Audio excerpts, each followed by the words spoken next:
अल्हम्दुलिल्लाहि रब्बिल आलमीन वस्सलातु वस्सलामु अला सय्यिदिल मुरसलीन अम्मा बाद फ़अऊज़ु बिल्लाहि मिनश शैतानिर रजीम बिस्मिल्लाहिर रहमानिर रहीम अस्सलातु वस्सलामु अलैका या रसूलल्लाहि व अला आलिका व अस्हाबिका या हबीबल्लाह। सदक़ात व खैरात, ज़कात, अल्लाह की राह में ख़र्च करना, इस ताल्लुक़ से हमारी काफ़ी तवील गुफ्तगू जारी है।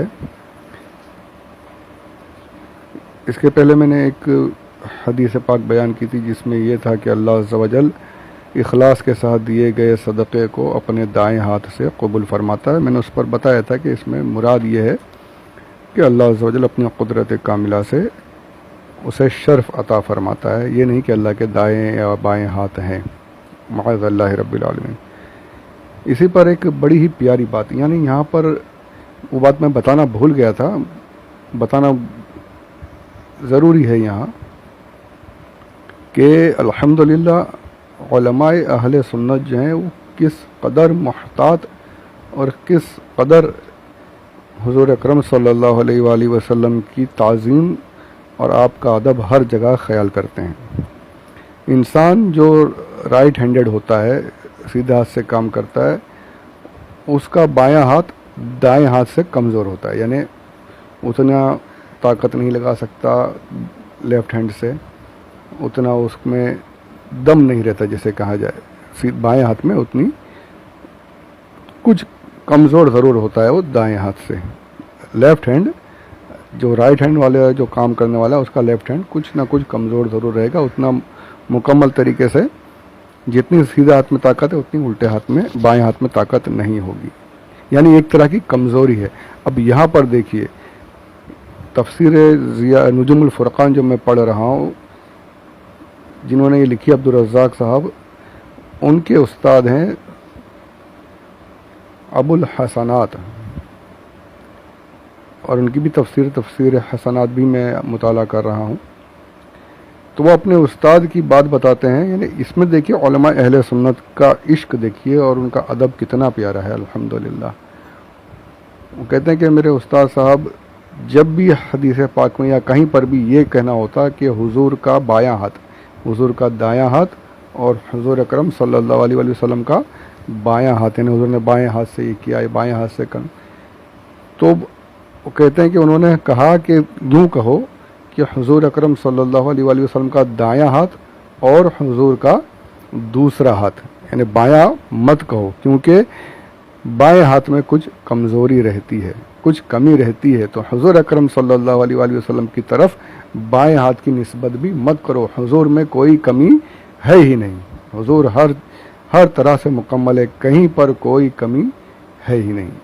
कितना अदब देखिए, लेफ़्ट हैंड है बोल सकते हैं पर अदब के दायरे में रहकर कि लेफ़्ट हैंड हुजूर के लिए बाएं हाथ का इस्तेमाल मत करो, बल्कि यूँ कहो कि हुजूर का दूसरा हाथ, हुजूर ने दूसरे हाथ से ये काम किया, बाएं हाथ से क्या नहीं, हुजूर ने अपने दूसरे हाथ से ये काम किया, दायां और दूसरा हाथ। सुभान अल्लाह, कितना, यानी ये, और ये सब आशिकों के पास ही मिलेगा। ये हर तरफ यहाँ वहाँ भटकेंगे ना तो फिर वो गुस्ताखियाँ सीखने मिल जाएंगी।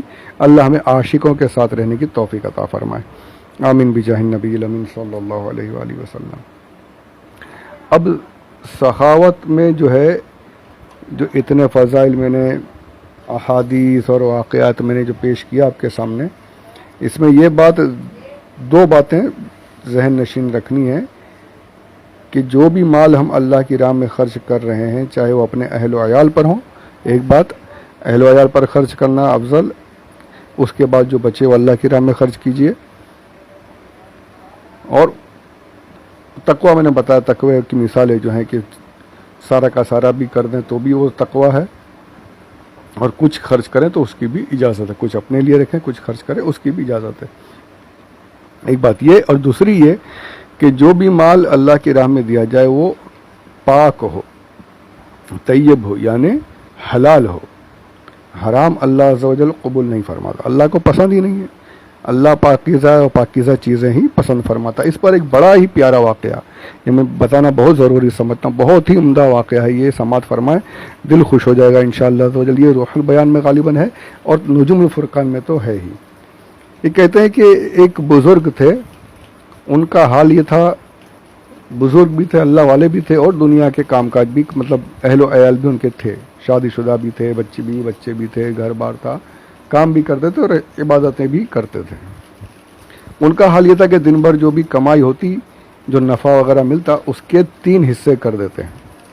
एक हिस्सा घर के खर्च के लिए घर वालों को दे देते, एक हिस्सा अपने जो दुकान का जो कारोबार में जो चीज़ें ख़रीदना होती वो या मशीन वगैरह की दुरुस्ती के लिए एक हिस्सा उसके लिए रख देते, और एक हिस्सा वो अल्लाह की राह में खर्च कर देते, खैरात करते। यानी 3 हिस्से कर देते, एक घर के लिए, एक अपने बिजनेस के लिए और एक राह खुदा में देने के लिए। ऐसे उनका मामूल चलता रहा, हलाल कमाई करते और अल्लाह की राह में खर्च भी करते, घर में भी देते और कारोबार भी करते रहते, अल्लाह वाले थे। एक मरतबा एक सेठ साहब अच्छे खासे पैसे वाले इनके पास आए, अल्लाह वाले थे, देखते ही पहचान लिया क्या इसके हाल होंगे। तो नसीहत, अल्लाह वालों की नसीहत कुछ अलग ही होती है। सेठ ने आकर कहा कि हुजूर मैं अल्लाह की राह में कुछ खर्च करना चाहता हूँ, आप कोई बता दीजिए, कोई मुस्तहिक, कोई इस लायक हो कि मैं उसको दे सकूँ, आप मुझे किसी की तरफ निशानदेही कर दीजिए। आपने उसके हवाले से समझ गए क्या मामलात होंगे, कैसी इसकी कमाई होगी। तो आपने ज़बान से नहीं कहा, उसे सबक सिखाने के लिए, उसे दर्स देने के लिए आपने फरमाया कि हलाल कमाई जो होती है, हलाल जो तुम अल्लाह की राह में खर्च करोगे वो अल्लाह को पहुंच ही जाएगा, चाहे किसी को भी दे दो, चाहे किसी को भी दे दो, वो हलाल है तो अल्लाह को पहुंचेगा, अल्लाह कबूल फरमा लेगा। बोले फिर भी हुजूर आप मुझे बताएं मैं किसको दूं। तो आपने शायद फरमाया अच्छा एक काम करो, तुम बाहर जाओ, तुम्हें जो लगे कि ज़रूरतमंद है, तुम्हें जो समझ में आए कि बहुत ज़रूरतमंद है, उसको तुम अपने सदक़े की रकम दे देना, अपने खैरात कर देना। ये सेठ साहब बाहर निकले, ढूंढते ढांढते यहाँ वहाँ देखते रहे, बस सड़कों पे बस्तियों में एक अंधा नज़र आया, भिखारी, अंधा भिखारी फ़कीर नज़र आया। आपने सोचा हाँ, सेठ साहब ने कहा ये है, अंधा है, फ़कीर है, वाकई ज़रूरतमंद है, अपने पास जो लेकर आए थे रकम उसको दे दी कि इसे कबूल करो मेरी तरफ से, मतलब इन्हें उसको दे दिया आपने और चले गए। जब वहाँ से चले गए दूसरे ही दिन बोले अब मैं जाके सेठ अल्लाह वाले जो पीर साहब हैं, जो हुजूर हैं, उनके पास जाके बताता हूँ कि मैंने एक अंधे फ़कीर को दे दिया। अब अल्लाह वालों की निगाहें कुछ और ही देखती है ना। ये रास्ते से चलते हुए आया तो देखा वही अंधा फ़कीर जो है वो अपने साथी के साथ बैठकर बात कर रहा है। ये कोने में गया, छुप कर सुनने लगा कि शायद मेरी तारीफ़ कर रहा होगा। तो अंधा कहता है कि कल मुझे दिन में एक सेठ साहब ने बहुत माल दिया, बहुत पैसा दिया, बहुत रकम दी, मैंने उससे बहुत मज़े किए, मैंने शराब पीता रहा और रात भर में एक तवाइफ के अड्डे पर भी रहा, मैंने वहाँ रात गुजारी, बहुत माल उसने दिया था, मैंने सब ऐश व इशरत में रात गुजार दी। ये सुनकर हक्का बक्का रह गया कि यार ये तो गड़बड़ हो गई, ये तो मुस्तहिक नहीं था, ये तो ज़रूरतमंद नहीं था, ये तो पेशावर प्रोफेशनल भिखारी था। तो मेरा पैसा तो मतलब सवाब ही नहीं मिलेगा मुझे, ये मैंने किसको दे दिया, इसने गलत काम में लगा दिया। फ़ौरन दौड़ता दौड़ता वापस हुजूर की बारगाह में आया, उस अल्लाह वाले की बारगाह में आया। आकर हुजूर ऐसा ऐसा हो गया, मैं उसको समझा बहुत ज़रूरतमंद है, बहुत नीडफुल है, मैंने उसको दे दिया, मुस्तहिक समझकर अंधे भिखारी को दिया, पर वो तो उल्टा ही निकला, वो तो शराब पी, मेरे पैसे से शराब पी गया, ज़िना वगैरह करने लगा, अब क्या करूं। तो आपने देखा, मुस्कुराए और फरमाया कि ये एक मेरी तरफ से ये 1 रुपया लो, जो छोटा सा उस वक्त का जो 1 दिरहम, मतलब ये लो और बाहर जाओ, जो भी तुम्हें दिखे, सबसे पहले जो दिखे, ये नहीं देखना कि क्या है क्या नहीं, सबसे पहले जो दिखे ना रास्ते में उसे दे देना, उसे दे देना। ये हैरान, अल्लाह वालों की निगाहें देखिए, अल्लाह वाले ऐसे सिखाते हैं, वो ज़बान से नहीं, प्रैक्टिकली सिखा देते हैं आदमी के दिल पर असर कैसे होता। अब ये निकला बाहर निकला, थोड़ा चला नहीं था कि एक आदमी सामने से आता हुआ दिखाई दिया, उसके कपड़े अच्छे थे, तंदुरुस्त भी था, भिखारी नज़र नहीं आ रहा था, परेशान हाल बस ये था कि परेशानी से ज़रा यहाँ वहाँ देख रहा था, पर भिखारी नजर नहीं आ रहा था। अच्छे खासे कपड़े पहने थे, उसने कपड़े में से हाथ बांध कर चल रहा था। तो इसने कुछ बोला नहीं, बस सीधा जाकर उसके पास जो 1 दिरहम जो उन हजरत ने दिया था वो उसे दे दिया। इसने वो दिरहम लिया, इसने भी ले लिया, ये नहीं कहा कि मैं भिखारी हूँ, ये नहीं, ले लिया। लेकर फौरन तेजी से जहाँ से आया था वहीं वापस उल्टा लौटने लगा, वापस चलने लगा, पीछे मुड़ गया, वापस चल रहा है। अब इसने सोचा यार ये क्या, अभी तो ये यहाँ जा रहा था, पैसे मिलते ही वापस रिटर्न हो गया, इसका पीछा करना चाहिए, क्या होता है। उसके पीछे पीछे जाने लगा तो क्या देखता है कि ये चलते हुए बस्ती से निकल गया, वीराने में गया। एक वीराने में एक घर था, वहाँ जा कर के उसने अंदर गया, घर के अंदर, और फिर वापस निकल गया। ये फौरन अंदर गया कि घर में कुछ इसने किया होगा। जाकर देखा तो वहाँ पर और कुछ नहीं था, एक मरा हुआ कबूतर था, मरा हुआ कबूतर था, और कुछ भी नहीं। फौरन उसके पीछे वापस गया, उसे रोका, भाई रुक जा, अब तो मैं कंफ्यूज हो गया, समझ में नहीं आ रहा क्या बात है, कुछ समझ में नहीं आ रहा कि क्या बात है, ज़रा मुझे बता, तू तो कहीं और जा रहा था, मैंने जैसे ही तुझे 1 रुपया दिया, 1 दिरहम दिया, तू रिटर्न हो गया, अब यहाँ आया, यहाँ आकर तूने इस घर में गया, वीरान घर में, और फिर वापस चला गया, वहाँ तो कुछ नहीं है, सिर्फ एक मुर्दा कबूतर है। तो वो आदमी रोने लगा।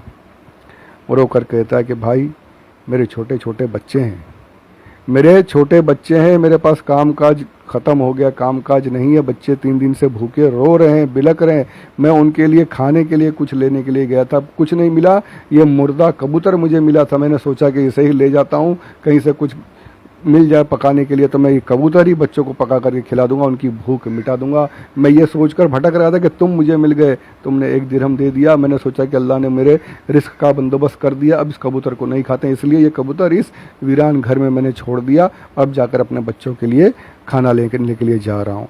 ये सुनकर उस सेठ के बिल्कुल लरस गया कि ये क्या मामला है, एक अंधा भिखारी था, मैंने उसको इतना दिया, वो भिखारी नहीं निकला, वो तो शराबखोर निकला, और ये देखो एक अच्छा खासा दिख रहा था, लेकिन कितना ज़रूरतमंद है, कितना नीडफुल है, कितनी इसे ज़रूरत थी। फ़ौरन हुजूर की बारगाह में कि हुजूर ये क्या हुआ, मेरे तो कुछ समझ में नहीं आ रहा। उस अल्लाह वाले की बारगाह में आया, हज़रत मुझे बताइए क्या बात है, मैं समझ नहीं पाया।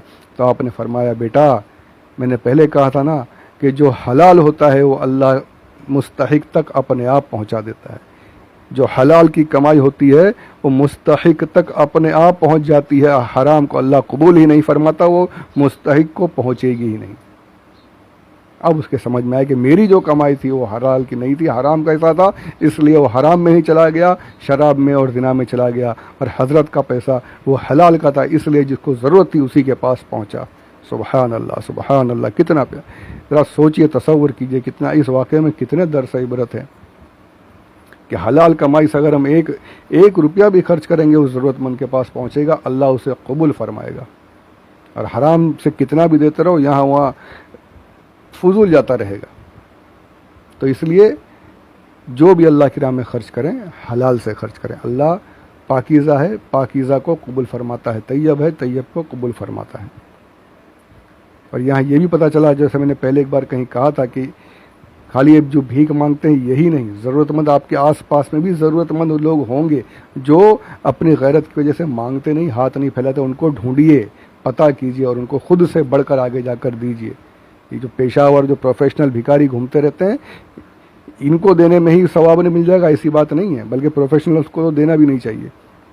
जो ज़रूरतमंद है, जो ज़रूरतमंद है, चाहे वो भिखारी ना हो, अच्छे खासा काम काज भी करता तो भी ढूंढ कर कि इसे ज़रूरत होगी, कर्ज़े में होगा, या इसके भी बच्चों की फ़ीस वगैरह भरनी होगी, ऐसों की मदद कीजिए, तो इंशाअल्लाह उसमें खूब सवाब मिलेगा, बहुत सवाब मिलेगा इंशाअल्लाह अज़्ज़ा वजल। तो ये सखावत के चंद फ़ज़ाइल मैंने आपकी बारगाह में अर्ज़ किए, खैरात के, अल्लाह की राह में ख़र्च करने के। और इस पर मैंने हुज़ूर अकरम सल्लल्लाहु अलैहि वसल्लम की वो हदीस पाक भी पेश की थी कि हुज़ूर हमारे नबी का ये फरमान है कि मेरे पास कोहे उहद भी आ जाए, सोना आ जाए कोहे उहद जितना, तो मैं 3 दिन से ज़्यादा अपने घर में ना रखूँ, सारा अल्लाह की राह में खर्च कर दूँ, सिर्फ अपने कर्ज जितना बचा कर रखूँ। इस पर हुज़ूर अकरम सल्लल्लाहु अलैहि वसल्लम ने अमल भी करके दिखाया है। सीरत मुस्तफ़ा में मैंने कई वाक़यात पेश किए हुज़ूर के सखावत के माल गनीमत, इतना माल गनीमत आता कि वादियाँ भर जाती बकरियों से, ऊँटों से, इतना माल, और हुज़ूर एक तरफ बैठ जाते, जो आता उसे अता कर, जो भी आता, दुश्मन जो अभी कल तक काफिर थे, जब अब हुजूर की बारगाह में मुसलमान होकर आ गए, उसे भी अता फरमा रहे हैं, इतना दे रहे हैं, इतना दे रहे हैं कि जो लेकर जा रहे हैं तो 100 बकरियां, ऊंट, घोड़े ले लेकर जा रहे हैं, माल सोना ले लेकर जा रहे हैं, और ये कहते जा रहे हैं कि हमने नबी से, मोहम्मद से बढ़कर खैरात करने वाला सखी कोई देखा ही नहीं। सुभान अल्लाह, हुजूर ऐसी सखावत फरमाते थे। तो इसी बारे में हुजूर की इस शान को शायर ने बड़े प्यारे अशार में कहा है। कहता है ये दरबार मोहम्मद है, शायर कहते हैं ये दरबार मोहम्मद है, यहाँ मिलता है बेमांगे। ये दरबार मोहम्मद है, यहाँ मिलता है बेमांगे, अरे नादा यहाँ दामन को फैलाया नहीं करते। और यह दरबार आका का, यहाँ अपनों का क्या कहना, यहाँ से हाथ खाली गैर भी जाया नहीं करते। यहाँ से हाथ खाली गैर भी जाया नहीं करते। तो अल्हम्दुलिल्लाह हम उस नबी की उम्मत हैं और उस नबी के मानने वाले हैं, उस नबी के चाहने वाले हैं। अल्लाह हमें उनका चाहने वाला बनाए, सही मानों में उनसे अक़ीदत और मोहब्बत रखने की तौफ़ीक़ रफ़ीक़ अता फ़रमाए, और अल्लाह अज़्ज़ व जल अपनी राह में हलाल कमाई से खूब खर्च करने की, अपने भाइयों की, अपनी बहनों की मदद करने की तौफ़ीक़ रफ़ीक़ अता फ़रमाए। आमीन बिजाहिन नबील अमीन सल्लल्लाहु अलैहि वसल्लम व मा अलैना इल्लल बलागुल मुबीन।